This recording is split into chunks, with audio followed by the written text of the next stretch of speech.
ರವಾ ಪಡ್ಡು ಹೇಗೆ ಮಾಡೋದು ಅಂತ ನೋಡೋಣ ಬನ್ನಿ. Welcome to Shalini's kitchen.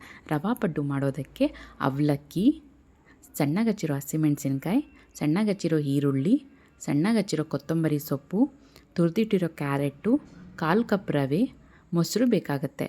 First ರವೆನ ನೀರಲ್ಲಿ, ಅವಲಕ್ಕಿನ ಮೊಸರಲ್ಲಿ 15 to 20 ಮಿನಿಟ್ಸ್ ನೆನೆಸ್ಕೋಬೇಕು.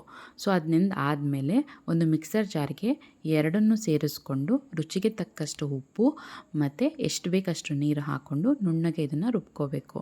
ಸೊ ಇದು ರುಬ್ಬಾದ್ಮೇಲೆ ಇದಕ್ಕೆ ಕ್ಯಾರೆಟು, ಹಸಿಮೆಣಸಿನ್ಕಾಯಿ, ಕೊತ್ತಂಬರಿ ಸೊಪ್ಪು, ಈರುಳ್ಳಿನ ಹಾಕ್ಕೋಬೇಕು. ಸೊ ಸ್ವಲ್ಪ ಸೋಡಾ ಬೇಕಾದರೂ ಹಾಕ್ಕೋಬೋದು. ಇದಾದಮೇಲೆ ಇದನ್ನು ಚೆನ್ನಾಗಿ ಮಿಕ್ಸ್ ಮಾಡ್ಕೋಬೇಕು.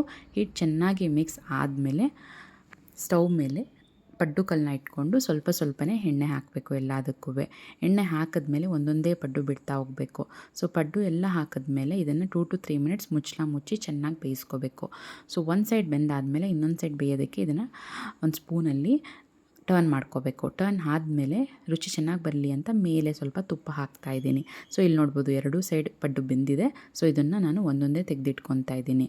ಸೊ ಇದನ್ನು ನೀವು ಕೆಂಪು ಚಟ್ನಿಲಿ ಬೇಕಾದ್ರೂ ತಿನ್ಬೋದು, ಇಲ್ಲ ಕಾಯಿ ಚಟ್ನಿಲಿ ಬೇಕಾದ್ರೂ ತಿನ್ಬೋದು. ಬಟ್ ಟೇಸ್ಟ್ ಮಾತ್ರ ಸೂಪರಾಗಿರುತ್ತೆ. ಸೊ ಈ ವಿಡಿಯೋ ನಿಮ್ಗೆ ಏನಾದರೂ ಇಷ್ಟ ಆಗಿದ್ರೆ ಲೈಕ್ ಮಾಡಿ, ಶೇರ್ ಮಾಡಿ, ಕಮೆಂಟ್ ಮಾಡಿ.